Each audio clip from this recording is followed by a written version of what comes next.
Hello Nidorinas and Nidorinos, it is KingNido here, and today we come to you from Motorstoke City, where the fire-type engines are hosting the Olive Iron Carbons, and the engines are looking to redeem themselves after having their first loss last round, and they do have the type advantage, but the Olive Iron Carbons have also ended the winning streak of the Heart Home Spectres, and they want to spoil the engine's goal here today. Let us know who you think will win, and we'll send it down. Now, steel types normally rely on their resistances, but they are actually weak to the fire types, as it's Iron Treads and Copperajah staying out for the Olive Iron Carbons. It's Houndoom and Salazzle staying out for the Motorstoke engines, and with that unnerve ability, the steel types will be too nervous to eat their berries as the Aurora Veil does fail from Salazzle. This will allow Iron Treads to go for the Petal Blizzard, which hits everybody on the field. It's not very effective on Copperajah or Salazzle and Houndoom. Houndoom is going to go with the Metal Sound though.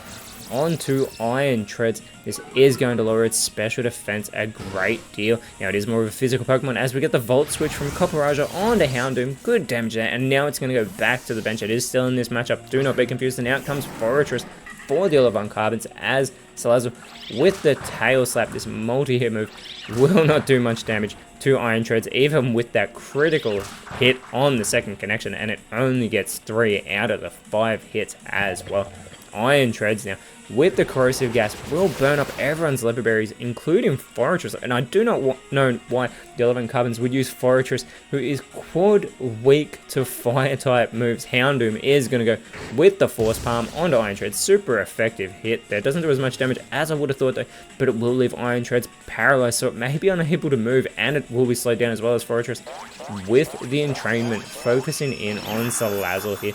This is going to change Salazzle's obvious ability into Sturdy, and Salazzle is going to respond, setting up a Misty Terrain over the field. Now I don't even know why Salazzle with its poison typing would be used by the Motorstoke engines. That poison typing will not affect the Olive Iron Carbons. They are immune to that, as we get the Power Gem from Houndoom onto Iron Treads. Not very effective, but Houndoom is continuing to focus in on Iron Treads here, who responds with the Spore, but Salazzle is surrounded by a protective mist from that Misty Terrain, and we get the Bleak Windstorm, which will hit both Houndoom and Salazzle from Forretress. Good hit there.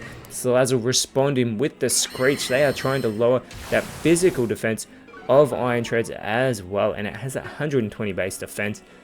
The Safeguard though being set up by Houndoom also is going to protect it, so cloaking them in a Mystical Veil.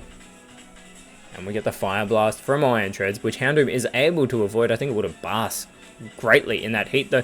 It is unable to avoid the Gusts though from Forretress, and Salazzle with the double kick onto Forretress will not do as much damage due to the part bug typing. Does get the critical hit on the second hit yet again, does Salazzle. Now Houndoom follows it up with the Phantom Force. It's going to vanish instantly from the field. See it connect on the next turn as Iron Treads goes for a Misty Terrain of its own, but unfortunately nothing will happen due to the Misty Terrain already being over the field. Forretress with the Ancient Power onto Salazzle, and almost gets the elimination with that super effective move. Salazzle holds on and responds by setting up for a Solar Beam. It is going to absorb the light on this turn. Surely it's going to want to go for Iron Treads, but Iron Treads is actually eliminated by the Phantom Force from Houndoom, and Forretress immediately responds by drinking its milk. It is going to restore itself back to full strength, getting that health back, and Copperajah comes back onto the field, and Salazzle immediately goes for the Solar Beam onto Copperajah, who heavily tanks that not very effective move. Houndoom follows it up though, going for the Poison Powder, but the Steel types are immune yet again. As I mentioned earlier, 2 poison type moves, allowing the Gyro Ball from Forretress. Not very effective, but it gets the elimination of Salazzle, leveling the playing field here, and it will be followed up by a Psy Strike from Copperajah, but the Dark type Houndoom is immune to that attack, as that mist will disappear from the field, and now out comes Charizard for the Motorstoke engines, and it immediately goes for a Roar of Time, connecting with Forretress here. Not very effective, gets a really good hit though. Houndoom looking to follow it up, goes with a super effective Overheat onto Copperajah and gets the elimination. A fantastic connection, but it does lower that special attack of Houndoom in the process. And Forretress responding with the Boom Burst immediately eliminates Houndoom Fortress is bringing it for the Olivine Carbons, taking it straight to the Motorstoke Engines, and is now a 4v4 battle as the Safeguard wears off for the Motorstoke Engines, and Ceruledge comes out for the Engines. Orthworm coming out for the Olivine Carbons as Charizard has to recharge after that raw time. Ceruledge though going with the Drill Run, but that Earth Eater ability makes it so ground type moves will not affect Orthworm, and it would normally restore health, but it's already at full strength as Orthworm goes with the Fly, flying high up into the sky. And Fortress responds with the low sweep, but Ceruledge is a part ghost type, so it is immune to fighting and normal type moves. It still has Charizard to go for the Gastro Acid. Orthworm avoids that attack due to being up so high. Ceruledge with the Inferno, this would be super effective, but Orthworm avoids yet another attack, and Fortress wasn't even targeted as that Fly connects fantastically onto Charizard from Orthworm. Fortress following it up with the Disarming Voice, not very effective on the Fire type Pokemon, hitting both Charizard and Ceruledge. Charizard responding though with the Dragon Rush coming down onto Fortress with that not very effective move. Ceruledge following it up with the Bitter Malice, a fantastic hit onto Orthworm there. It is going to lower Orthworm's physical attacks there as well, who responds with the Heat Wave onto both Fire-type Pokemon. Yet again, not very effective on either of them. However, Fortress with the Terra Blast is going to go for Charizard, and that is the third elimination by the Bug Steel-type. Charizard is taken out of this matchup, and the Olivine Carbons are in the lead as Arcanine comes out onto the field and immediately goes for the reversal onto Fortress, who tanks that move. Ceruledge, though, with the Leech Life, takes some health from Fortress. Even though not very effective, Ceruledge is able to restore a little bit of health. And now Orthworm, in response, going with the Lash Out onto Ceruledge. Super effective damage being done there, and with that weak armor ability, Ceruledge's defense will be lowered, but gets a really good speed boost. It has become an easier target. I don't think it needs the speed boost because it's already quicker than the two Steel-type Pokemon, as the Confide from Fortress will lower that special attack of Arcanine, which is an impressive 100 base, but the sheer cold connects from Ceruledge onto Orthworm. It is a one-hit KO move. Fantastic. Leveling the playing field, and Arcanine with the Memento immediately puts the Olivine Carbons back in front by sacrificing itself to lower that attack stat and special attack of Fortress. I do not think Arcanine should have given itself up to do that though. Fortress with the Psy Shield Bash onto Ceruledge gets a good hit too, and does get a defense boost as that weak armor yet again lowers the defense of Ceruledge. Now Fortress with that defense boost, it has 140 base physical defense as Iron Moth comes out as the last Pokemon for the Motorstoke Engines, and Lucario comes out for the Olivine Carbons. The Weather Ball from Ceruledge onto Lucario will be heavily tanked, not very effective on the Steel type Pokemon there. And Iron Moth follows it up with the Head Smash, but Lucario is able to avoid that attack, getting out of the way, and it does respond with a Tackle, but that will not affect Ceruledge, yet again immune to normal type moves.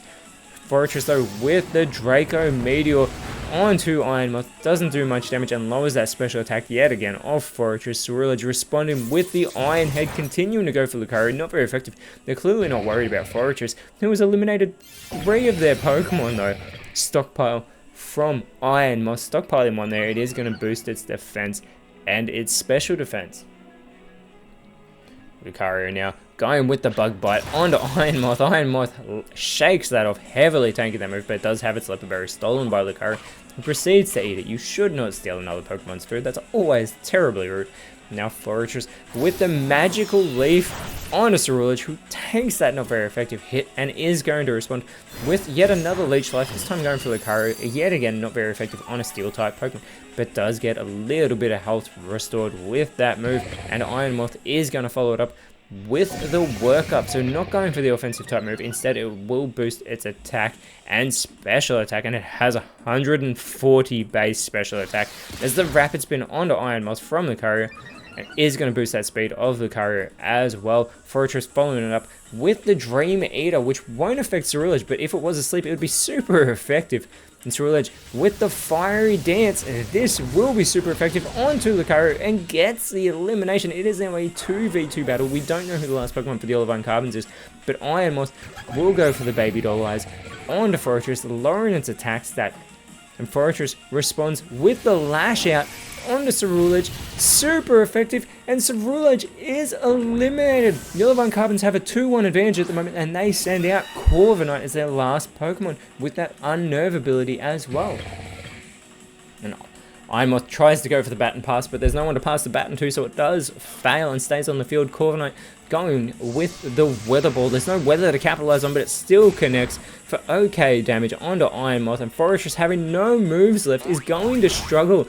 It is going to do damage to itself from the recoil there of the struggle. And the Axe Kick onto Corviknight. Great hit there by Iron Moth, and it will leave Corviknight confused, so it runs the risk of doing damage to itself. But the Carbons are still in control. Corviknight needs to shake this off, but it is unable to. It does do damage to itself, and this will be the last struggle from Forretress, having no moves left. Connects with the struggle on Iron Moth, and Forretress, after a fantastic performance, is unable to hold on and make it to the end of this matchup. This allows Iron Moth to go for the Fury attack, which will not be very effective on Corviknight, but it is a multi-hit move. Unfortunately, only gets 2 out of the possible 5 connections there, but Corviknight is still confused. It desperately needs to shake it off and go for something, but instead it does more damage to itself. This allows Iron Moth to go for a Phantom Force, so it's immediately going to vanish from the field. We saw this earlier, and it could do huge damage. Corviknight really needs to shake off this confusion, otherwise it will be in knockout range. But it does more damage. 3rd time in a row, Corviknight has done damage to itself. And here comes the Phantom Force, and Iron Moth has gotten the victory for the Motorstoke Engines. The Carbons, after a fantastic battle, have unfortunately lost this matchup to the Motorstoke Engines. And with that victory, the Motorstoke Engines are strongly and firmly on top of the leaderboard, as next round they will be taking on the 4-Tree Tempest.